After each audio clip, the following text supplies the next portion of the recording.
Assalamualaikum warahmatullahi wabarakatuh. Perkenalkan, nama saya Windy Aprila dengan NIM 2190302307 dari kelas B1 angkatan 2019. Pada kesempatan kali ini saya akan membahas hasil dari buku kerja 10 dan 11 mata kuliah Kewirausahaan 2. Buku kerja Kewirausahaan 2 bergerak dari sebuah ide menjadi sebuah usaha. Yang ke-10 berjudul Identifikasi Akses Pembiayaan atau Modal Usaha Baru. Elemen yang pertama yaitu identifikasi pentingnya pembiayaan atau modal. Kriteria unjuk kerja 1. Alasan kebutuhan modal usaha baru. Batasan variabel mencakupi alasan usaha baru perlu modal, yaitu saya memilih penanaman modal dan siklus pengembangan produk yang panjang. Kriteria unjuk kerja yang kedua yaitu sumber-sumber modal personal, mencakup dana pribadi pendiri, teman dan keluarga, serta sumber bootstrapping. Untuk kriteria unjuk kerja yang ketiga yaitu potensi peningkatan pendana. Potensi peningkatan pendanaan mencakupi personal funds atau dana pribadi, serta creative source atau sumber-sumber kreatif. Yang kedua yaitu identifikasi sumber-sumber pembiayaan ekuitas. Kriteria unjuk kerja yang pertama yaitu business angels, mencakupi mereka menginvestasikan uang mereka sendiri ke dalam proyek, biasanya lebih sedikit daripada yang diinvestasikan oleh pemodal ventura. Kriteria unjuk kerja yang kedua yaitu jenis ventura capital, mencakupi berdasarkan cara pemberian bantuan dan berdasarkan kepemilikan. Kriteria unjuk kerja yang ketiga yaitu initial public offering, mencakupi mengatasi kendala pinjaman dan monitoring. Elemen yang ketiga yaitu identifikasi pembiayaan pinjaman. Kriteria unjuk kerja yang pertama yaitu bank komersial, mencakupi bank tertarik pada perusahaan yang memiliki arus kas yang kuat, leverage yang rendah, keuangan yang diaudit, manajemen yang baik, dan neraca yang sehat. Kriteria unjuk kerja yang kedua yaitu SBA Guaranteed Loan, mencakupi pinjaman jaminan SBA dapat digunakan untuk hampir semua tujuan bisnis yang sah.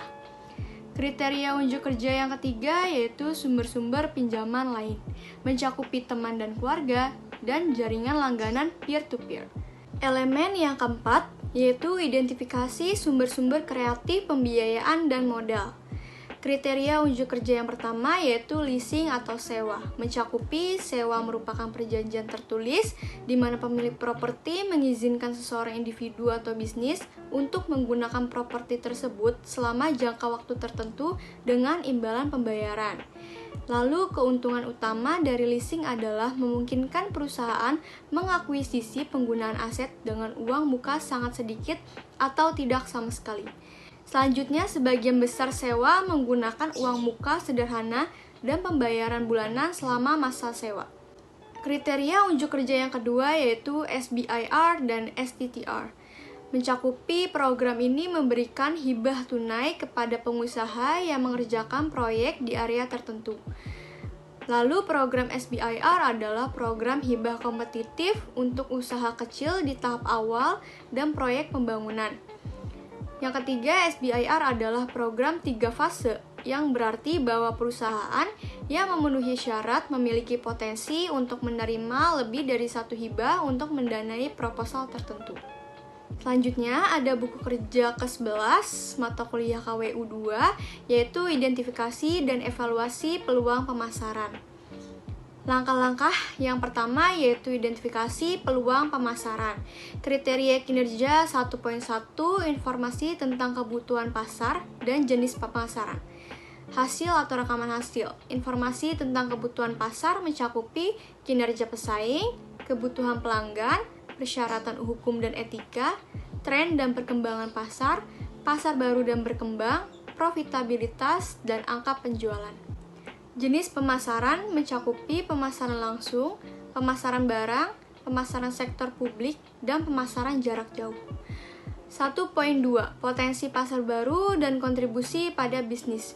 Potensi pasar baru mencakupi e-commerce dan segmen pasar yang saat ini tidak ditembus.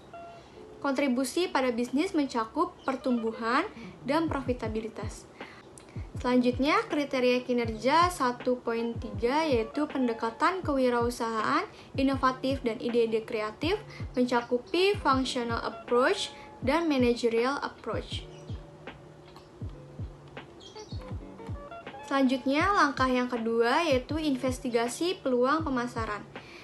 Kriteria kinerja 2.1 yaitu peluang pemasaran mencakupi penetrasi pasar, menjual lebih banyak kepada pelanggan yang ada, meningkatkan pangsa pasar dalam segmen yang ada, serta membuat orang membeli jasa pengembangan bisnis setiap memulai usaha. Selanjutnya, kriteria kinerja 2.2, hasil evaluasi peluang, mencakup desain fungsional dari produk dan daya tarik penampilannya, dan keamanan produk tidak menimbulkan bahaya pada kondisi operasi normal. Kriteria kinerja 2.3, kelayakan finansial dari setiap peluang pemasaran. Kelayakan finansial mencakupi faktor eksternal, biaya, manfaat, resiko, dan peluang. Kriteria kinerja 2.4, kemungkinan strategi pesaing potensial. Strategi pesaing mencakupi pemotongan harga dan penjualan 2 untuk 1. Kriteria kinerja 2.5, ranking peluang pemasaran, mencakupi seasonal topics dan new topics. Langkah yang ketiga, evaluasi perubahan yang diperlukan untuk operasi bisnis saat ini. Kriteria kinerja 3.1, perubahan yang diperlukan, mencakupi perencanaan proyek pemasaran, manajemen proses kreatif end-to-end, infrastruktur teknologi pemasaran, data pemasaran dan analisis, dan kepatuhan dan resiko merek. Kriteria kinerja 3.2 yaitu perubahan organisasi, mencakupi struktur fungsional organisasi. Selanjutnya, kriteria kinerja 3.3, perkirakan kebutuhan sumber daya, mencakupi biaya distribusi serta penelitian dan pengembangan. Selanjutnya, kriteria kinerja 3.4, komunikasi kelayakan, mencakupi staf keuangan, staf sumber daya manusia, tenaga pemasaran, dan pemilik. Kriteria yang terakhir yaitu 3.5, dokumentasi peluang pemasaran yang baru. Berdasarkan analisis usaha di atas, maka usaha ini memerlukan peningkatan peluang pemasaran yang lebih baik lagi untuk kedepannya. Sekian presentasi dari saya, semoga bermanfaat. Kurang lebihnya mohon maaf. Wassalamualaikum warahmatullahi wabarakatuh.